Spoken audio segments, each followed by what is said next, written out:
I once heard that there are only 3 destinies awaiting mankind. In all 3, we ultimately disappear. The first is extinction. We die on this rock without ever leaving it, and evolution goes back to the drawing board. Pretty simple. The second is mutation. We scatter across the stars, and over the course of eons, our descendants will either be extinguished or eventually become something that is no longer human. The third is modification. We change ourselves to avoid extinction. Biotransference is a sci-fi concept, the process to transfer ourselves into another material. We leave our mortal bodies behind and find a new vessel. This, I believe, is the worst possible outcome. Far, far worse than extinction. And if you perchance disagree, I believe that the fate of the Necron tier will be enough to change your mind.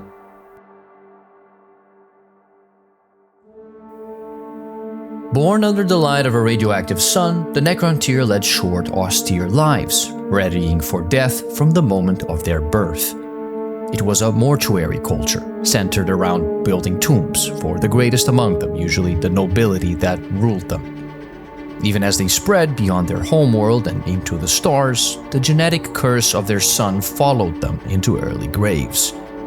They wished for more than this, but the stars already had owners.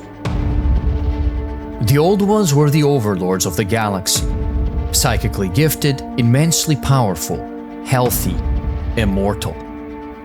Their existence made a mockery of everything the Necron tier were. It was everything they wished to be, but the Old Ones would not share their secrets. Their leaders realized that jealousy and resentment could become the fuel to unite the often divided dynasties of the Necron tier against a common enemy. But their hatred was not enough to overcome the Old Ones. They were simply superior in every way.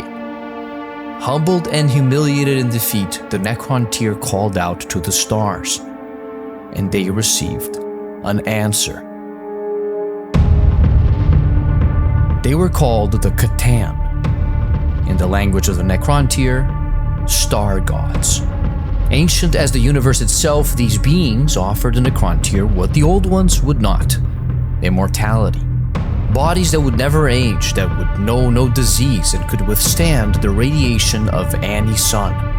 And so, the last of the Necron tier's Silent Kings made a deal that would see the souls of his people burned out, devoured by the Catan, leaving behind an army with which the star gods would conquer the galaxy. The Necron tier were gone. The Necrons marched to war. For thousands of years, they fought, but they were undying now, and their gods were well fed. The war in heaven ended with the defeat of the Old Ones, the Catan spent, and a galaxy in turmoil.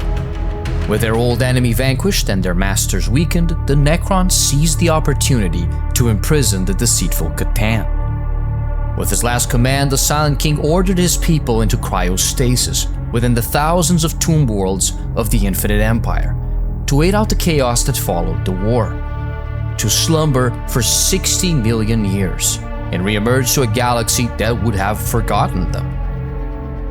A galaxy that was rightfully theirs.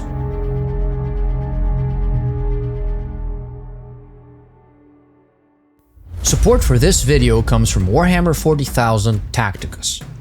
If you're like me and you can't get enough of Warhammer even when you're sitting on the toilet, this is the game for you. It's an exciting turn-based tactical strategy game where you collect and command squads of incredibly detailed champions from across the 41st millennium. And of course, the Necrons are fully represented here. Recently, Tacticus had a major Dawn of War 4 crossover event, where they released Cyrus, captain of the Blood Ravens chapter, as a new playable character. On top of that, the formidable Primarch Lionel Johnson has just arrived as the brand new guild raid boss. You and your guildmates can bring your best squads, including your hardiest Necrons, to try and take him down. The game is 100% free to download and free to play. To kickstart your own dynasty, Tacticus has given us an exclusive code just for you guys. If you use the code BEGATICUS in-game right now, you will instantly unlock 2,000 gold 30 Blackstones, and 10 shards for Aleph Null, the giant enemy spider. This should get your Necron army rolling. The code is active from now until July 22nd, so don't wait on it. Click the link down in the description or scan the QR code on screen to download Warhammer Tacticus today. There are 5 stages to coming to terms with death. Understanding what biotransference has done to the Necrons will require us to go through them one by one. Things have changed. Denial is carrying on like they haven't. Biotransference as a concept is rather simple. You take a person's mind and you place it into a non-biological body, for example, a human mind in a robot's body. The trick is how it is done. In the TV series Pantheon, the human brain is reverse 3D printed, the original consumed to create a virtual copy. It prioritizes this specific organ and discards all others. If the idea is to create an artificial intelligence, perhaps it is a valid approach, but if your goal is to preserve the identity of the person, then there may be unforeseen consequences when you do something like this. Lord Zondrick is a Nemesaur, one of the greatest generals in the history of his people. In life, he fought many battles, observing the rights of honor during the wars of secession that divided the many star-faring dynasties of the Necrontyr. Wars that ended 60 million years ago. And yet, he is still fighting them. It seems that the Great Sleep was not without consequences. Zondrick is directly inspired by Don Quixote, one of the most iconic characters in literature, a Renaissance Spaniard gone mad after reading too many tales of knights and princesses. Both characters exist out of time, living in past glories through the lens of delusion. The knights of old never died out, and the biotransference never happened. But reality has moved on without them, where the knight-errant sees giants to slay, the peasants see an old man tilting at windmills. Where the Nemesaur sees a host of rebel Necrontyr to be treated with the codes of battle, his court sees a rabble of barbaric orcs. Zondrick still hosts banquets, even though none of his court can eat, and is probably the only Necron overlord to take prisoners of war. If the Nemesaur was not a genius of combat, or had a less competent bodyguard, it is unlikely that his court would continue to humor his mad fantasies. Most of them have adapted to their strange new reality. The Necrontyr are gone. All that is left are Necrons. The Egyptians mummified their dead to ease their transition into the afterlife as much as possible, under the notion that the body would be carried over onto the other side. But perhaps they had a deeper understanding that we will ever know. Well, not regarding the brain, they just kind of tossed that aside, but look at the canopic jars containing our stomach, our liver, our lungs, and intestines. The Egyptians knew that in the afterlife, these could be necessary. We are not merely a fruit of our brain chemistry, even more so because our brain chemistry is not merely a product of our brain. The human body, like that of any warm-blooded animal, is a cocktail mix of hormones, enzymes, and other biochemicals, essential to our proper functioning. The replicant robots in Blade Runner have organs because these are essential to simulating human behavior, from subconscious blush responses to deliberate free choice. More than anything else, our emotions are determined by the interactions of our bodies. Personality, memory, and mood are all a consequence of our chemistry. If we did not have this, something would be missing. Biotransference has not been kind to the majority of the Necrons. Not unlike the brainless Egyptian mummies, their transitioning to metal has emptied their minds, and most of them are little more than idle puppets. Their citizenry turned into a mindless warrior caste of protocol-driven automatons. Okay, I can see how all of this can be confusing, so perhaps this is where I should explain the power structure of the Necrons. Every Necron dynasty is ruled by a pharaoh who commands lesser nobles, overlords, and lords. These nobles are often appointed to roles of varying prestige, such as Nemesor or Nomarch. And above all pharaons is the Triarch, atop which sits the Silent King alongside two chosen pharaons. Classism followed the Necron tier into biotransference. These nobles tend to be the Necrons with the most intact minds and best bodies. Necron nobility is often protected by Lich Guard, elite bodyguards picked from the Necron tier upper classes, often merchant types and low nobility. Below them are Immortals, drawn from Necron tier soldiery and middle class, who possess just enough intellect to be effective soldiers and nothing else. There are also special types, such as Deathmark Assassins and Cryptech Advisors, who are afforded special bodies adapted to let them pursue the skills they excelled in before biotransference. Lastly are the hordes of Necron warriors, the most numerous type. Forced into mindless husks with no personality are the poor, the weak, and the children. The minority who has retained cognition are left to suffer the after effects of 60 million years of stasis. These tend to follow one of three trends. Nomarch Oltix is a disgraced lord, forced to hold the derelict border world on the edge of his dynasty's realm. He accepts this burden, as all Necron-tier political exiles before him have, with begrudging, obstinate dignity. But their exiles were short-lived humiliations, delegated death sentences. Oltix's exile may very well last forever. Well, not exactly. Time may not kill him, but it will have its effect. Oltix's praetor is barely capable of stringing together coherent sentences, his mind showing the clear signs of his people's curse, the downward trend of senescent degeneration. Oltix's admiral has become eccentric and unpredictable, driven by paranoia, one of the many faces of the sideways trend of transient madness, shared by Nemesor Zondrek. Oltix himself remains mostly lucid and in control of his faculties, leaving him with the rather unenviable task of making sense of his condition, rather of how to avoid thinking about it too much. It turns out that being exiled by another noble and seeking revenge and restitution for the throne you were denied is a great distraction, and exactly the sort of endeavor a lord of the Necron tier would have pursued in the times of flesh. But the rules of the game have changed. Beyond their obvious Terminator-like design, Necrons function in a very robotic manner. Like any overlord, Oltix can download and delegate battle protocols to his unthinking legions, order them, and even see through their eyes if needed. This network is one of many modifications his Cryptech engineers have made upon him, one he needs if he is to rule. Other modifications include the segmented subroutines that split his consciousness into subordinate advisor minds, essentially miniature versions of his own consciousness, each advising their lord with unique insight. Some tools, like the evocatory medium, are a bit riskier. Through it, Oltix can consult perfect recreations of his memories for insight, at the cost of the engrammatic resource. The price of reliving the memory is the memory itself. It should be obvious that these tools would be impossible to implement in a mortal biological mind, but Oltix is not an exception amongst his peers.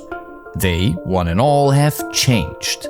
All of them have embraced these strange new modifications, and the reason is simple.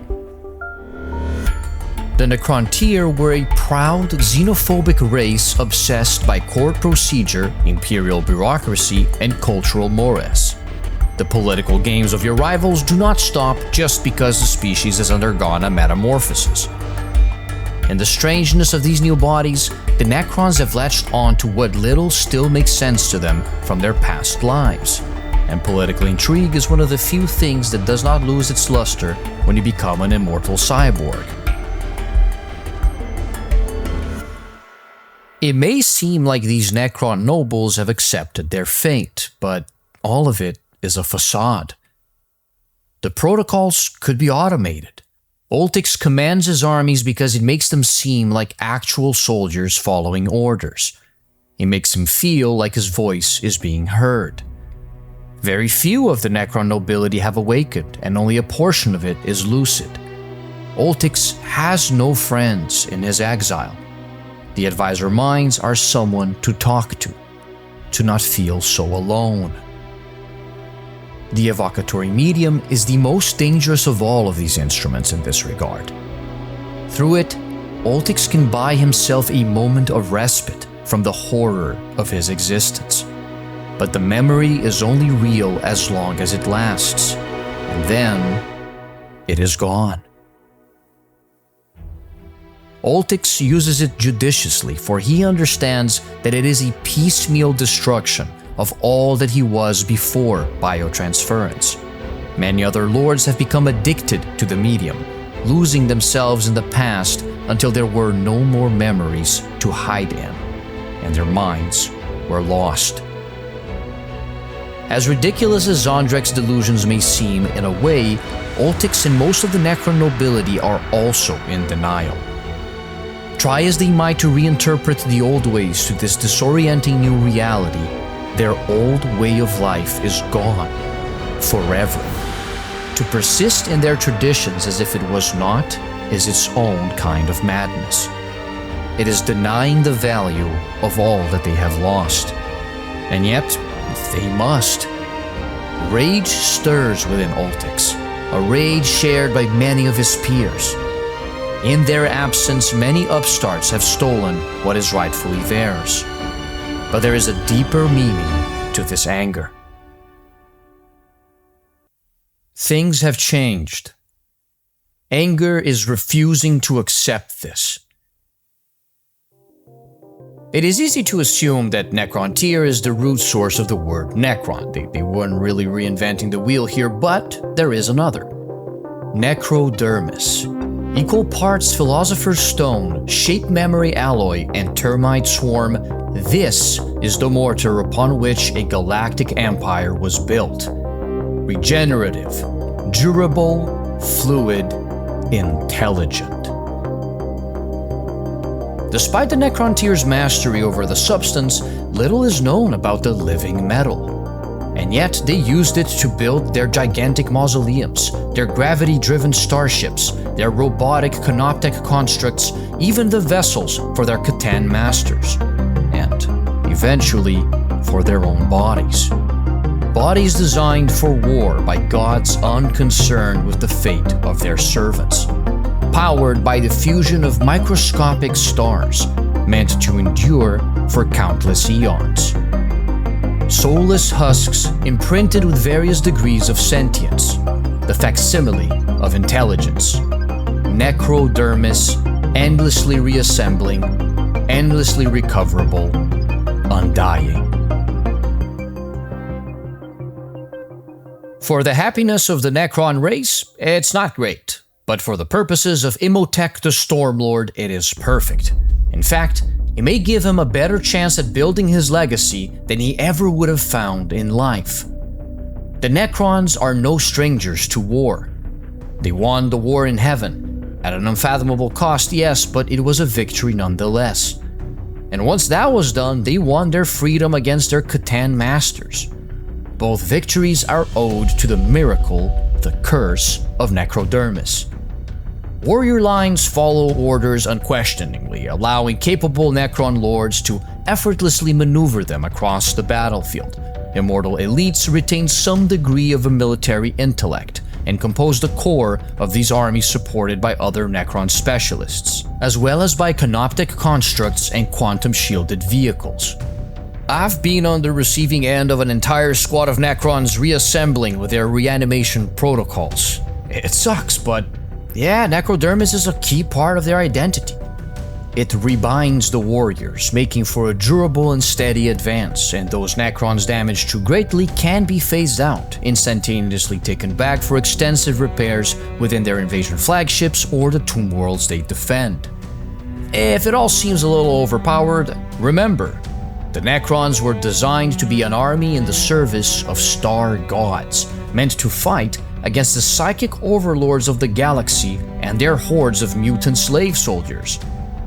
It's not their fault that the galaxy got comfortable in their absence. This, it would seem, is the source of Imhotep's anger against the newcomers. The Stormlord sees in the predicament of his race the means to not only reconquer the lost Necron territories and expand his own Sotek dynasty, but also to humble the many upstart races struggling to keep hold of their shares of the galaxy. In other words, Imhotep's doing it for the love of the game. Why else humiliate an Eldar Farseer and the chapter master of the Black Templars by cutting off their hands and letting them go with a "better luck next time, kiddo"? Standing in stark contrast, Enrakir the Traveler opted to leave behind his tomb world and venture out into the galaxy with his legions. The Great Sleep is ending, but many tomb worlds remain dormant and vulnerable. Enrakir's goal is to bring as many Necron dynasties back into the fold as possible, as quickly as possible. This is all Necron land, and y'all need to get off this lawn. And of course, any tomb worlds liberated by Enrakir are expected to levy some of their own forces so that he can pursue his crusade. And he will have his tithe, one way or another. As different as they may seem, both of these pharaohs are the same. They are opportunists, either taking advantage of the situation to pursue their unfulfilled ambitions in life, or to achieve lofty new goals in a galaxy ripe for the taking, willingly ignoring the fact that the armies they lead are the people they were supposed to be ruling over. I think that their conquest serves as a distraction from the truth. They are building an empire for ghosts and monuments for none other than themselves. But is that really all there is to the anger of these warlords? We are not among the living, and so cannot die, but neither are we dead. For too long I've been parched of thirst and unable to quench it. Too long I've been starving to death and haven't died. I feel nothing, not the wind on my face, nor the spray of the sea, nor the warmth of a woman's flesh. Hector Barbossa's speech has always seemed to me like the perfect justification for the character's unending malice against his victims. It is the hatred of the undead against the living. There is the easy parallel to be made between the Tomb Kings of Warhammer Fantasy and the Necrons of 40k, but there's more to it than that. From evil D&D liches weaving master plans from their dark lairs to skeleton pirate captains, it seems that those who marshal the undead are always happy to take advantage of their condition to achieve their objectives. These are undying armies that can be raised again and again, and with every victory, their ranks swell. And yet, there is a deeper motivation behind their warmongering ways. A personal, irrational hatred for life, for what they lost and can no longer have. Biotransference is a phantom pain felt with the entirety of yourself, an understanding that you will never again feel anything and forever remember how everything felt. Which is why, if you're to remain sane through it, you need to find a new purpose. Things have changed. Bargaining is making the most of it. Immortality, or at least what passes for it in the body of a Necron, gives one access to one resource above all others: time. Given enough time, mankind could potentially unravel the mysteries of the universe. Necron cryptechs are almost there. Plasmancers can wield raw energy, technomancers can stabilize spaceships with a flick of their wrist, psychomancers can drive entire mortal armies insane. Oricon the Diviner is perhaps the mightiest of all cryptechs. He is a chronomancer. Everything in the universe follows a trajectory, across space, across time. Chronomancy is the navigation of these stellar objects, and all the smaller things that they attract, using star charts to predict the future. In life, Oricon warned his kind against biotransference. He saw its consequences traced in the patterns of the stars. When his warning went unheeded, he dedicated himself to the only path left available, correcting his people's mistake even before it was made. To do this, Oricon has made full use of his Necron body, elevating his chronomancy to something far beyond what seems logical or possible. And this is only a transient stage of a larger plan.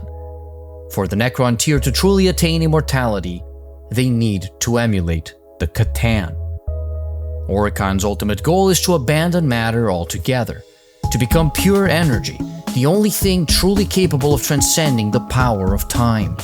And of course, none are more worthy of being the first to achieve this transcendence than the Diviner himself.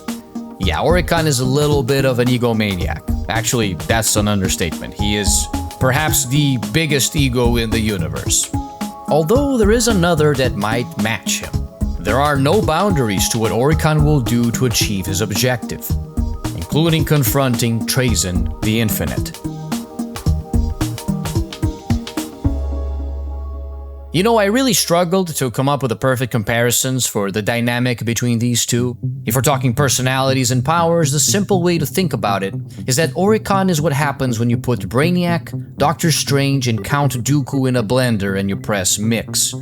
Replace the ingredients with Indiana Jones, Agent Smith, and James Moriarty, and you get Trazyn. However, listening to the audiobook The Infinite and the Divine, great book by the way, has convinced me that the only apt comparison for these two is that they are Warhammer 40k's Statler and Waldorf. You know, these two. They don't write the old songs anymore. Yep. They only write new ones. Anyway, Oricon and Trazyn won it big with biotransference. They were anomalies when they were alive, a couple of weirdo outcasts, and now their new forms have allowed them to meaningfully pursue much higher goals than they could have with their limited lifespans. They might as well watch the show from the sidelines while they do this, yes, and have a laugh at the expense of everyone else, but they are trying to do something here. Okay, we know Oricon's, but what is Trazyn's goal? The thing about museums is that when you think about it, a lot of it is stolen stuff. And Trazyn the Infinite is perhaps the most successful thief in the Warhammer 40k universe.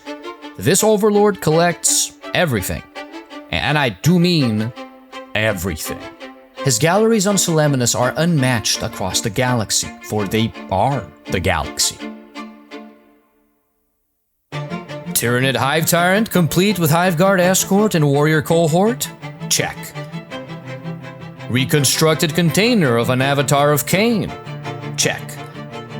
Diorama of the drop site massacre at Isvan 5, recreated down to the very number of bullets in each bolter magazine? Check, check, check. That is what Trazyn the Infinite has made of his immortality. So is that it? Is Trazyn just a cookie collector of galactic knickknacks?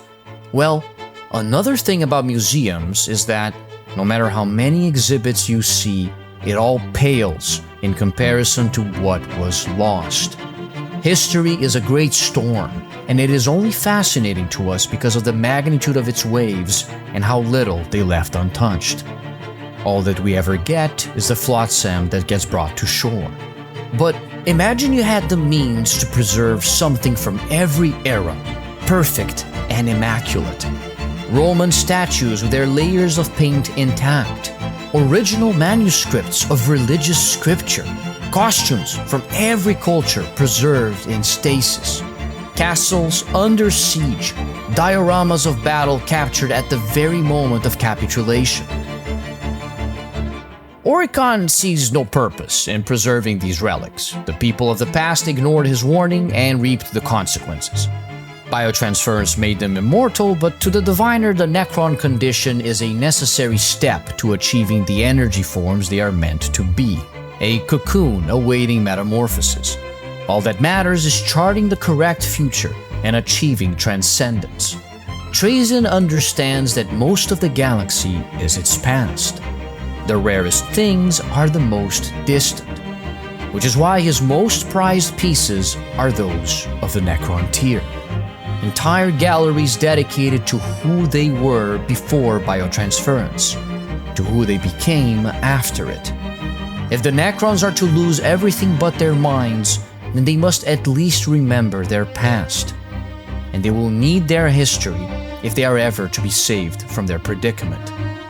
There's an idea I haven't talked about yet. Can the Necrons save themselves?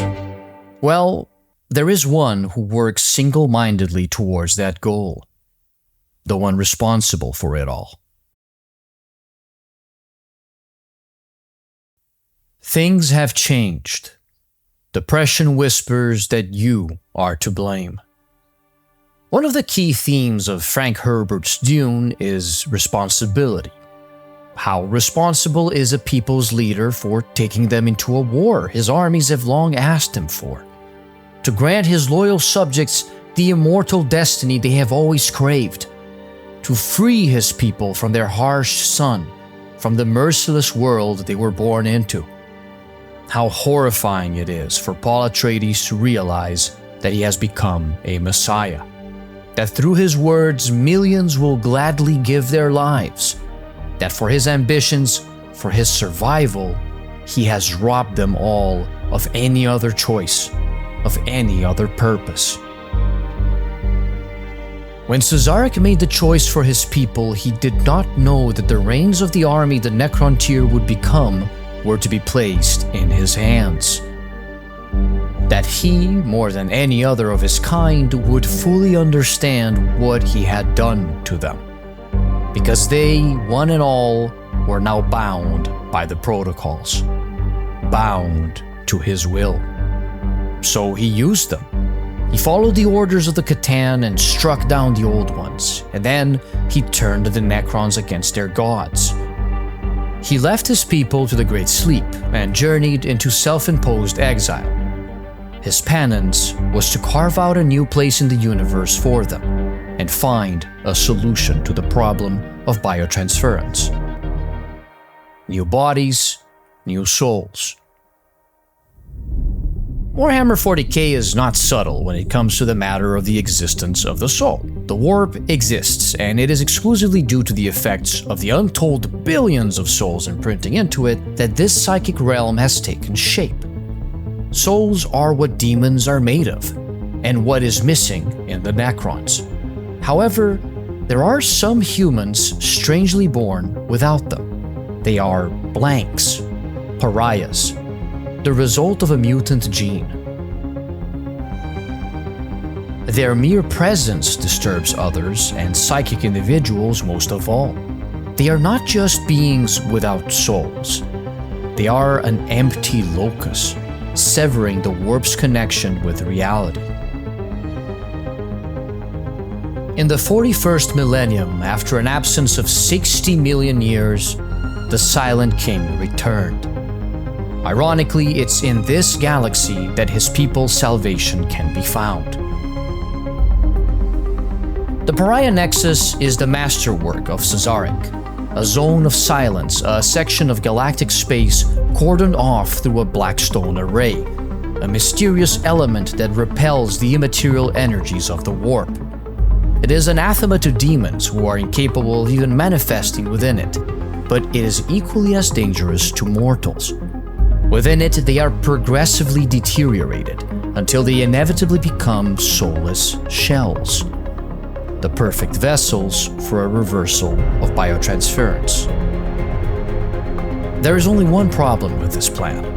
What if the vessels cannot be filled anymore? In the Bone Kingdom, where once light shone, unburnt skin, blistering skin, skin we left behind, find now tanned and stolen, now leather mask and coat. Lord, please, cover us, hide us from what we are. Give us skin again. Give us blood again. Give us flesh. Many horrors hide amidst the ghoul stars, but none compare to the tomb world of Drazak. The Bone Kingdom is a maddened place, a dark realm where monsters prowl the emptied streets. There are many unique forms of madness amidst the Necron race, but some are so widespread, their effects so distressingly similar, that they are believed to be curses. The Flayer virus manifests in Necrons in a seemingly random manner, Lords will sometimes find some of their warriors no longer stand down when commanded to do so, instead savagely clawing at their enemies until there's nothing left. As the infection worsens, those affected with the virus will be found with bloodied mouths, as if they were trying to eat the dead. They will begin covering themselves with the skin of their victims, their necrodermis fingers lengthening into sharp claws, and their demeanor becoming more and more beast-like. If they are not contained or disposed of, they will spread the disease. But more often than not, they simply disappear. Where they go, no one knows. Only that wherever Necrons do battle, the flayed ones tend to appear, driven by a maddened hunger for flesh. Somewhere amidst the cold light of dying stars, the fallen Lord Valgul sits atop a carrion throne. They say he does not suffer from the Flayer curse and yet chooses to remain amongst his lost people, to shower them with gifts of flesh and skin and gore, so they may feel alive again. His is a depressed obsession, the perpetual futility of satisfying the needs of his subjects, even when these needs are abhorrent and insane, to persist forevermore because he is a ruler who failed his people, and this is his penance. Their madness is his burden to bear. Cesaric himself seems to understand that his situation is not dissimilar. Through technology, we thought to defeat the natural order. But the onset of eternity cannot be denied forever. The universe will see us humbled for our presumption, yet its methods of attack are limited. We long ago removed our bodies from mortality's grasp and bartered away our souls for technological baubles and the trappings of power. Our minds then are all that remains for us to lose, and it is here that the next stroke against us will fall. Though our individual afflictions may take different forms, sooner or later we will all be lost to madness. But there is a gap in his reasoning. Whether deliberate or necessary to avoid insanity, it is there. Evidence of it surrounds him. The Great Sleep was the best solution he could find to buy himself time, to have a chance at fixing his mistake. But the galaxy is too big, the threats too many, the time too short. Perhaps failure would be a blessing. It would prevent him from achieving his objective and finding out that there is a grim conclusion at the end of this journey. It may not be possible to reverse biotransference without bringing back some of the soulless madness that has tainted his people. What is brought back into flesh will not be the Necron tier.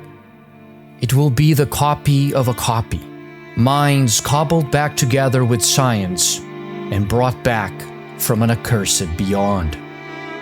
But perhaps that is enough. Certainly it is preferable to their current existences. And if it is to occur, who better to oversee it than the one who originally figured it out?